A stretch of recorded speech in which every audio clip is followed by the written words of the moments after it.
Lima ka mga gituang mga kinawat nga motorsiklo na recover sa Talisay City Police. Gikan sa duha ka panimay sa may Lagtang, Talisay.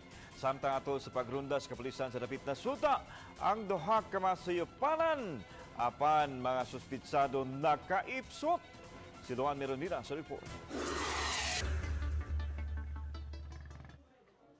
Nagpusot-pusot pagpangabot sa Talisay City Police Station ang pipila ka mga motorcycle riders nga nawad-an og mga motorsiklo. Bit-bit ang ila mga ORCR, gitandi nila kini sa body og engine number sa lima ka mga motorsiklo nga na-recover sa Talisay City Police. Usa sa mga nagpakisusi ang 24 anyos nga si J. Ford Asingwa nga taga Barangay Haklupan.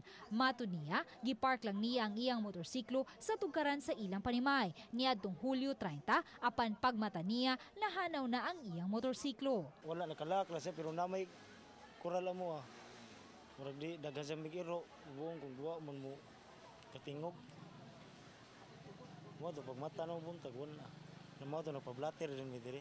Naghinam-hinam na unta siyang madapag balik ang iyang motorsiklo. Human masuta niya nga iya ang usa sa mga na-recover apan wauna kini girelease sa kapulisan ngadto kaniya. Bisan kung may pipila na nga nagpaila mga tag-iya sa naasoy mga motorsiklo o mipatimaw dinhi sa police station aron sa pag-claim ni ini, gitataw sa hepe sa Talisay City Police nga ipaubos gihapon sa macro-etching kining naasoy mga motorsiklo aron pagsuta kung nagamit ba kini sa illegal nga kalihukan. Matod sa hepe sa Talisay City Police Superintendent Marlo Conag, na-recover nila ang maong mga motorsiklo human midangop sa ilang buhatan kagahapon sa buntag. Ang usa sa mga biktima nga nawadan og motorsiklo. Ang naasoing biktima ang migiya sa kapulisan sa Sitio Dike, Barangay Lagtang. Di nagtuo siya nga didto gida ang iyang motorsiklo.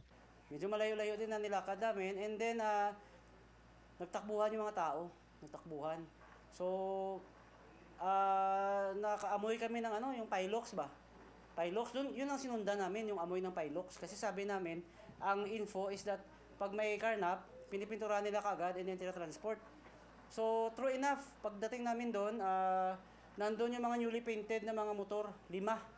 Matod ni Conag atol sa ilang pagpangronda, naaktuhan usab nila ang duha ka mga panimay, di nakuha ang mga motorsiklo nga gihimo usab nga suyupanan ang dapit. Pagpunta namin doon, immediately gi-search namin ang area kasi nakatakbo na yung mga yung mga suspects eh.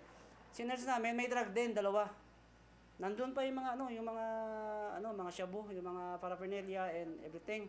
Dugang ni Conag, nagduda siya nga posibleng nagamit sa ilegal nga kalihukan ang naasoy mga motorsiklo, busa buot usab niya kining ipasusi sa Highway Patrol Group 7.